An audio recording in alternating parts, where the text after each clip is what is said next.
Hi everyone. As a follow-up to my last video about getting into the intercultural training field, I'm putting this one together, short video to give you my 3 tips on getting intercultural certifications and deciding which one is right for you.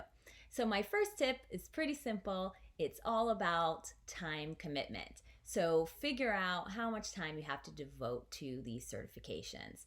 So to figure that out, you need to know that there are different types of certifications.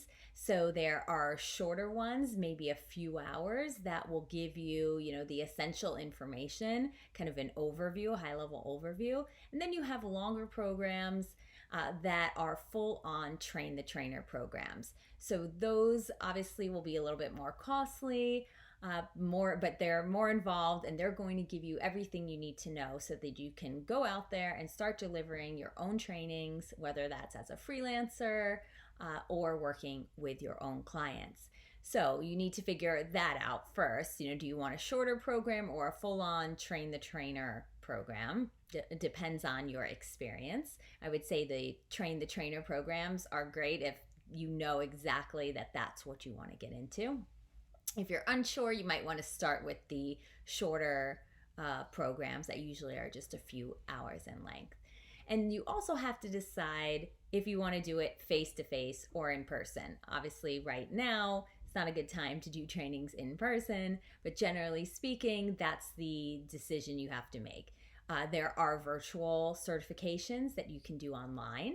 Those I like because obviously they're flexible. You could maybe do 1 hour here, 1 hour there, do it at your own time as opposed to, all in one day or 2 days, which brings me to the face-to-face trainings. Oftentimes those are 2 days in length.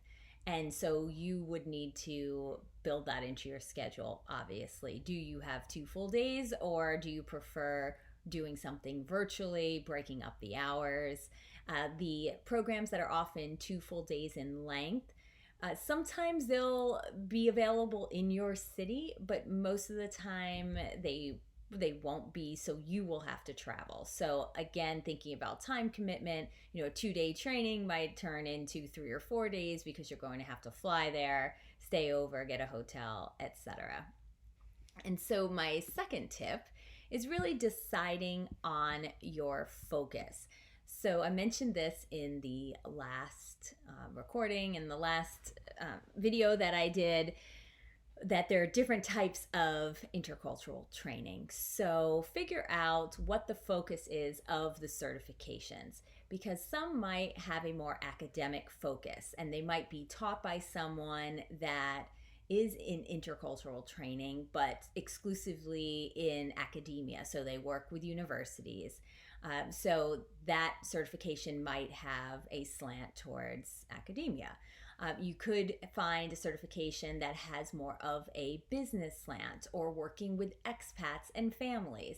So just do your research and figure out what your focus is so you know you're choosing the right certification for you. And my third tip is probably the biggest one, and that's choosing the certification that meets you where you are. So what do I mean by that? Well, the biggest way, in my opinion, that certifications differ is that some will certify you in a specific tool or assessment or model, and others do not. They instead give you information on various models and various theories that are out there. They're a little bit broader in scope. It's my opinion that if you're new to the intercultural training industry, you probably want to go for a certification that is broader in scope. And let me tell you why. So there's nothing wrong with the certifications that will teach you a specific assessment tool or method. Those are fantastic as well. But when you become an intercultural trainer, at least for the majority of trainers who work in the expat and relocation space, you will be freelancing, at least for the first several years. You'll be freelancing for other intercultural training companies. You most likely will not have your own clients. So when you work for these larger intercultural training companies, they have their own tools. So they will have content and materials that you will have to use. There could be a training workbook, that could be a PowerPoint presentation, and most likely they will have some sort of assessment tool that you must use when working with them. So you could be working for 5 or 6 different intercultural training companies. They all will probably have their own tool that you will have to use in their programs. So when you get certified in a specific tool, you most likely will use that with your own clients. And the truth is that most intercultural trainers do not have their own clients. Most are freelancers. A lot do get their own clients, but that's usually 5-10 years after being in the field. So I just like people to be aware of that. If you already have your own clients or know you can get your own clients, that's fantastic. Go for it. But the majority of intercultural trainers do not. So just want you to have this realistic expectation of the different types of certifications. That's why I say choose one that meets you where you are. If you are new to this field, you most likely will want to go for a certification that's a little broader. It's going to cover various theories and information. If you already are in the field and you're looking to add something new because you're getting your own clients, then sure, go for a certification that has a tool. And just to end on, certifications are a great way for anyone, even existing trainers, to expand their knowledge of this field, especially if you're starting out. It's a great way to get noticed when people are looking, usually on LinkedIn, for intercultural trainers in your city or in your town.